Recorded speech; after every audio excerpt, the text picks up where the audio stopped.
우리에게 주시는 하나님의 말씀은 레위기서 3장의 말씀입니다.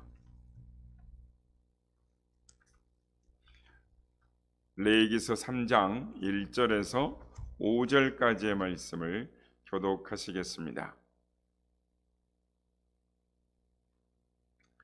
레위기서 3장 1절에서 5절까지의 말씀을 교독하시고 마지막 절은 합독하겠습니다. 사람이 만일 화목제의 제물을 예물로 드리되 서로 드리려면 수컷이나 암컷이나 흠 없는 것으로 여호와 앞에 드릴지니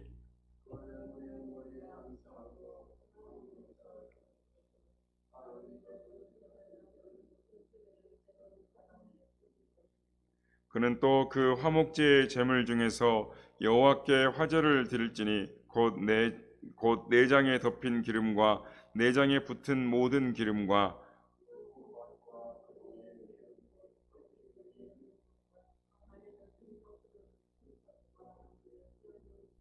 함께 읽겠습니다. 아론의 자손은 그것을 제단 위에 불 위에 있는 나무 위에 번제물 위에서 살을지니 이는 화제라 여호와께 향기로운 냄새니라. 아멘. 할렐루야. 오늘도 우리 예배 가운데 함께 하신 주님을 찬양합니다. 또한 예배 가운데 함께 하신 성도님들께도 하나님의 은혜와 평강이 함께 하시기를 기원드립니다. 오늘 본문은 이 화제에 대한 말씀입니다. 화목제는 그러니까 화목제에 대한 말씀인데, 화목제는 언제 드리냐면 무언가 감사할 때 또는 마음에 서운하는 것이 있을 때 화목제를 드립니다. 그래서 성경에 보면 화목제를 감사제, 수은제, 서원제라고 합니다. 오늘 시간에는 이 화목제의 특성과 화목제 드리는 방법을 살펴보면서 은혜를 받고자 합니다. 첫 번째로 화목제의 제물은 이 다른 제사의 이 제물과는 다르다라는 것입니다. 이 제사의 제물은 다른 제사와는 좀 특이한 부분이 있었습니다. 그것은 제물을 짐승을 드리는 것은 다른 제사와 같은데 이 암수를 가리지 않고 드리는 것이 특징이었습니다. 오늘 보면 1절과 6절을 보면 이렇게 말씀합니다. 1절 말씀입니다. 사람이 만일 화목제의 제물을 예물로 드리되 서로 드리려면 수컷이나 암컷이나 흠없는 것으로 여호와 앞에 드릴지니. 그리고 6절 말씀입니다. 만일 여호와께 예물로 드리는 화목제의 제물이 양이면 수컷이나 암컷이나 흠없는 것으로 드릴지며 라고 말씀합니다. 하나님께서 소나 양이나 염소 등의 짐승으로 이 제사를 드리는데 번제는 수컷으로만 드렸습니다. 그러나 화목제는 암수를 구별하지 않고 모두 다 드릴 수가 있습니다. 또 번제는 이 비둘기도 드릴 수 있었지만 화목제는 비둘기는 드릴 수 없었습니다. 그러면 이 암수 모두가 가능한 이유는 무엇일까요? 아니, 그리고 비둘기는 드릴 수 없는 이유가 무엇이었을까요? 그 이유에 대해서 잠시 후에 말씀을 드리겠습니다. 그리고 화목제가 다른 제사와 다른 점은 제물에 이 곡식과 함께 누룩을 넣을 수 있었다라는 것입니다. 어제 살펴본 대로 곡식 드리는 제사는 소제인데 소제의 특성은 절대 누룩을 넣어서는 안 된다라는 것이었습니다. 그러나 화목제일 경우에는 누룩 없는 무교병도 넣을 수도 있고 누룩이 있는 유교병도 다 드릴 수가 있었습니다. 이 사실은 이 암수 짐승이 예물로 암수 모두가 가는 것과 같은 이 맥락에서 이해할 수 있습니다. 하나님께 감사한 마음에서 자원하여 예물을 드릴 때는 암수의 구별도 무교병과 유교병의 구별도 하지 않아도 된다라는 것입니다. 다만 감사하여 자원하는 마음으로 드리면 하나님은 이 모든 것들을 다 연락해 주시겠다라는 것입니다. 그러나 한 가지 산비둘기나 집비둘기 새끼의 예물을 금하신 것은 감사의 예물이 지나치게 빈약하면 감사의 의미가 축소가 되는 것입니다. 가능성이 있기 때문에 비둘기는 금하신 것입니다. 그러므로 큰 은혜의 과도히 작은 감사는 은혜를 보답하는 제물로 합당하지 않다라는 뜻입니다. 이 점은 우리도 명심해야 할 부분입니다. 그래서 감사의 인색하지 않도록 해야 하는 것입니다. 두 번째는 하나님께서 화목제의 제물에서 요구하시는 것이 다른 제사와 좀 다르다라는 것입니다. 하나님께 제물을 드릴 때 드리는 부분이 달랐습니다. 번제는 어떻게 드렸습니까? 고기를 다 태워서 하나님 앞에 드렸죠. 그러나 화목제는 그렇지 않았습니다. 드리는 부분이 있고 드리지 않는 부분이 있었습니다. 하나님께 드리는 부분은 주로 내장, 콩팥과 그리고 그 주위에 붙은 이 기름을 하나님께 드리게 되어 있었습니다. 이것을 표현하기를 허리 부분에 있는, 짐승의 허리 부분에 있는 부분들을 하나님 앞에 드리도록 이렇게 표현을 하고 있습니다. 그래서 4절과 9절에 보면은 4절 말씀 보면 두 콩팥과 그 이외의 기름 곧 허리 쪽에 있는 것과라고 말씀하고 9절에 보면 그 기름 곧 미골에서 밴 기름진 꼬리와 내장에 덮인 기름과라고 말씀. 화목제 제물로 드리는데 뭘 드리라고요? 기름을 드리랍니다. 기름을. 내장에 붙은 기름을 하나님께 드리라라고 말씀을 합니다. 우리는 여기서 두 가지를 주의 깊게 살펴볼 수가 있습니다. 먼저 내장을 드리라라는 것은, 여러분 왜 하나님은 짐승의 내장을 드리라 그랬을까요? 화목제인데. 사람의 신체 중에서 가장 중요한 부분이 무엇이냐면 모두 이 심장이라든가 위장이라든가 이 사람의 내장을 지목을 합니다. 그 이유는 내장이 신체 중에서 중요하게 차지하는 비중이 크기 때문입니다. 그래서 사실 내장이 없는 사람은 살 수가 없는 것입니다. 빌레몬서 1장 12절 말씀을 보면 사도 바울은 빌레몬에게 편지를 쓰면서 오네시모를 가리켜서 이렇게 말을 합니다. 이는 내 신복이라. 이 신복이라는 단어가 오늘 보면 이 내장, 즉 창자를 뜻하는 단어와 똑같은 단어를 사용하고 있습니다. 여러분, 우리 안에 있는 내장이, 창자가 반란을 일으키면 그 사람은 절망적인 상황에 처하게 되는 것입니다. 그래서 신복이라는 말은 내장이라는 말과 동일하게 같은 말로 단어로 쓰였던 것입니다. 그러므로 화목제의 제물로 짐승의 내장을 하나님께 드릴 때 우리는 깨달아야 하는 것입니다. 과연 우리가 하나님의 신복이 되었었는가? 내가 하나님의 내장처럼 주인 되시는 하나님의 뜻에 순종하며 살아왔었는가? 살아가고 있는가? 우리 자신에게 물어봐야 하는 것입니다. 그리고 만일 그렇지 못한 부분이 있다면 우리가 화목제를 묵상하면서 우리가 회개하고 또 하나님 앞에 사랑을 고백하고 순종을 서약하며 하나님 앞에 예배를 드리는 우리가 되어야 될 줄로 믿습니다. 하나님께서 허리에 있는 기름을 다 드리라 하는 이유가 그런 의미인 것입니다. 여러분, 화목제는 하나님과의 관계 개선이 먼저 이루어져야 한다라는 것을 의미하면서 이 내장으로 드리는 것입니다. 그러므로 우리가 깨닫는 것은 우리가 짐승의 내장을 드리는 것처럼 하나님께 사랑과 순종을 고백하며 하나님과의 수직적인 관계가 먼저 개선되고 회복되어질 때에 주위의 사람들, 또 하나님께 예배드리는 것도 또 주위의 사람들과의 교제도 원만하게 이루어진다라는 것을 우리는 알 수가 있습니다. 그러므로 무엇보다도 우리는 하나님과의 관계를 먼저 회복하는 우리 모두가 되어야 될 줄로 믿습니다.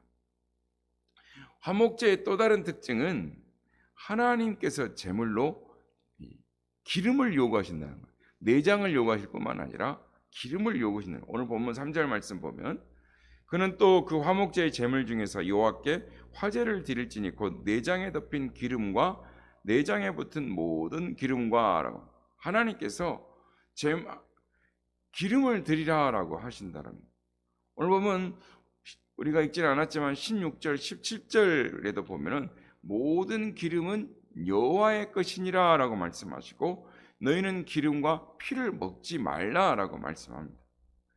여러분, 왜 하나님께서 기름을 화목제 제물로 요구를 하시는 것일까요? 그 이유가 무엇일까요? 기름이란 그 짐승의 가장 좋은 부분, 알맹이를 뜻하기 때문입니다. 그렇게 하나님은 그에게 먼저 가장 좋고 귀한 것을 드리라라고 말씀하시는 것입니다. 하나님께 먼저 좋은 것을 드리는 것, 그거는 하나님 제일주의의 신앙 생활인 것입니다. 제사란 하나님 제일주의 신앙 행위인 것입니다. 이런 마음이 없는 제사는 외식적인 행위일 뿐이요, 이런 마음이 없는 예배나 감사금은 그저 형식에 불과할 뿐이라는 것입니다. 그러므로 하나님을 예배할 때, 예물을 드릴 때, 그리고 성전에 무언가를 봉헌할 때 하나님 앞에 가장 좋은 것, 귀한 것을 예물로 드리는 것입니다. 그래서 우리가 성전을 이렇게 꾸밀 때도 우리 집보다 하나님의 성전을 더 아름답게 거룩하게 하려고 하는 것이, 우리가 이 화목제 이후에서 하나님이 내장과 기름을 우리에게 요구하시기 때문에 우리가 하나님 앞에 예물을 드릴 때 어떻게 드려야 되는가를 우리는 주의해서 깨닫고 하나님 앞에 예물을 드리는 것입니다. 마지막으로 화목제는 이 드리고 남은 부분을 이 처리하는 방법도 다른 제사와는 달랐습니다. 이 다른 제사는 이 남은 것은 어떻게 합니까? 다시 태우거나 버리거나 이렇게 했던 거죠. 그런데 오늘 본문에 설명되어 있지는 않지만 레위기 7장의 30절 34절에 보면 제물 중에 남은 것, 하나님 앞에 드린 기름과 내장을 드리고 나면 남은 것이 있죠. 그 남은 것 중에서 가슴과 우편 뒷다리는 제사장에게 가져오는 것입니다. 그러면 제사장들은 이것을 요제로 드립니다. 요제란 이 제물을 하나님 앞에 우리가 이제 계속 레위기를 보겠습니다만은, 요제는 이렇게 하나님 앞에 제물을 대서 이렇게 흔드는 거예요. 이렇게 흔드는 건데, 거제는 하나님 앞에 그 예물을 들어서 이렇게 들어 올렸다가 내려놓는 겁니다. 그러니까 우리가 이제 요제니 거제니 또는 관제니 이런 내용들을 거제 이제 레위기를 보면서 우리가 계속 보게 될 텐데요. 어쨌든 이 화목제일 경우에는 제사장이 요제를 제물을 흔들어서 하나님 앞에 보여 드립니다. 그리고 그 제물은 제사장이 차지하게 되어 있었습니다. 이렇게 감사 예물 중에 가슴고기와 오른편 뒷다리 부분은 제사장에게 드리는데, 이것은 영적으로 복을 빌어준 것에 대한 은혜의 보답이라는 것입니다. 그런데 여러분, 우리의 성도들과 이 세상 사람들과의 차이점이 있다면 무엇이 차이점이 있을까요? 그것은 세상 사람들은 자기 노력으로 무엇이든지 성공하고 또 무엇이든지 자기가 노력해서 되는 줄 압니다. 그래서 성공을 하면 교만하고 자만해지기 일쑤입니다. 그러나 성도는 우리의 성공은 하나님의 축복으로만 가능한 것을 깨닫는 것입니다. 그래서 우리가 아무리 수고하고 노력하고 땀을 흘렸다 할지라도 우리의 열매는, 우리의 성공은 하나님의 은혜가 아니면 될 수가 없다라는 것을 깨달음으로 말미암아 하나님 앞에 예물을 드리는 것, 감사를 드리는 것. 그래서 요한 3서 2절에 보면은 내 영혼이 잘됨과 같이 내가 범사에 잘되고 강건하기를 내가 간구하노라라고 말씀합니다. 그래서 성도들의 삶의 일면에 있어서 하나님의 종의 축복 기도를 사모하는 것이 생활의 한 일면인 것입니다. 그래서 성도들이 열심히 노력하고 또 잘되고 형통하면 하나님의 은혜인 줄 깨닫고 하나님 앞 은혜의 축복인 걸 알고 화목제의 제물로 하나님 앞에 감사의 예물, 하나님께 영광을 돌려드리고 또한 하나님의 종에게 가슴고기를 드리면서 살해하는 것입니다. 그래서 감사제이고 수은제다라고 말씀을 하는 것입니다. 그리고 화목제의 제물이 남으면 남은 것을 어떻게 하느냐 하면 그 남은 것들을 가족과 친구들과 그리고 제사를 드리는 이웃들과 더불어서 여호와 앞에서 먹습니다. 이때 여호와 앞에서 제물을 먹는 것은 그리스도 안에서 가지는 성도의 교제를 뜻하는 것입니다. 그런데 성도의 교제에는 원칙이 있습니다. 이것을 화목제의 원리에서 우리는 알 수 있습니다. 첫째, 하나님의 은혜를 감사하며 먼저 하나님께 예물을 드린 후에 가져와야 하고, 두 번째는 하나님의 제사장에게 감사하며 가슴의 고기와 오른편 뒷다리를 드린 후에 되어야 하고, 그리고 나서 성도의 교제를 가지는데 그것도 하나님 앞에서 제물을 먹어라라고 말씀을 하고 있습니다. 그렇습니다. 이때 먹는 제물의 의미는 첫째는 예수 그리스도가 되는 것입니다. 예수님 말씀하시기를 내 살은 참된 양식이요 내 피는 참된 음료로다라고 말씀을 하셨습니다. 그러므로 성도의 교제는 예수의 피와 살을 먹고 마시는 교제인 것입니다. 구약의 성도들은 예수님의 몸으로 상징된 제물의 고기를 먹었고 우리는 신령하게 예수님의 피와 몸을 먹고 마시는 성찬식으로 하나가 되어 주 안에서 교제하는 것입니다. 둘째는 제물은 반드시 여호와 앞에서 먹고 마시라라고 말씀합니다. 하나님 없이 먹고 마시는 것은 아무리 분위기가 좋고 화기애애도 그 모임은 단지 세속적인 모임, 이웃 간의 회식 정도밖에 되지는 않는 것입니다. 이건 성도의 교제가 아닌 것입니다. 하나님 안에서 예수 그리스도를 중심으로 이루어지는 교제라야 참 성도의 교제가 되는 것입니다. 사랑하는 여러분, 하나님의 은혜에 감사하는 삶을 사시는 여러분들 되시길 바랍니다. 감사한 일이 있으면 나 혼자만 감사하고 기뻐하지 말고 하나님 안에서 하나님의 종과 온 성도들과 함께 그 감사와 기쁨을 나누는 우리 모두가 다 되시길 예수님의 이름으로 축복합니다. 오늘 본문 레위기 3장은 이렇게 말씀을 맺습니다. 17절 말씀입니다. 너희는 기름과 피를 먹지 말라. 이는 너희의 모든 초소에서 너희 대대로 지킬 영원한 규례니라. 대대로 지킬 영원한 규례니라 라고 하십니다. 대대로 지킬 영원한 규례라는 것이 무슨 뜻입니까? 예수 그리스도가 오셔서 십자가를 지심으로 영원한 제사를 드렸고 그 후에는 구약의 성도들처럼 소나 양이나 염소를 잡아드리는 제사를 드리지 않지만 그러나 화목제에 포함되어 있는 정신은 지금도 우리에게 해당되고 또 앞으로도 영원히 계속되어져야 한다라는 것입니다.